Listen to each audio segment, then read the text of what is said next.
بسم اللہ الرحمن الرحیم۔ معزز اساتذہ کرام، السلام علیکم۔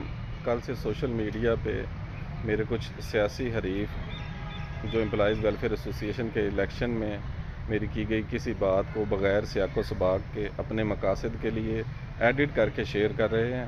اس کے ضمن میں میری وضاحت پیش خدمت ہے کہ میرا یہ بیان ایک فرد واحد کے بارے میں ہے جو کہ دفتر سے چلے جانے کے بعد بھی انہوں نے مجھے واٹس ایپ پہ میسیج کیا کہ میں تمہارے خلاف ایک خاکروب کو بھی کھڑا کر کے اسے صدر کے الیکشن پہ جتوا سکتا ہوں۔ میسیج ریکارڈ پہ موجود ہے۔ میں نے ان کے اس بیان کے جواب میں یہ بات کی تھی جو بغیر سیاق و سباق کے شیئر کی جا رہی ہے۔ میرا بیان ٹیچر کمیونٹی کے خلاف ہرگز نہ ہے، اور اگر پھر بھی کسی کی دل آزاری ہوئی ہے تو میں اس پہ معذرت خواہ ہوں۔ ٹیچر صاحبان ہمارے سر کا تاج ہیں اور ہمارے لیے انتہائی قابل احترام ہیں۔ جو کوئی بھی شخص کسی عہدے پہ بھی پہنچا ہے وہ ٹیچر صاحبان کی محنت سے ہی پہنچتا ہے۔ میری وضاحت کو فرد واحد تک تصور کیا جائے اور میری وضاحت قبول فرمائی جائے۔ شکریہ۔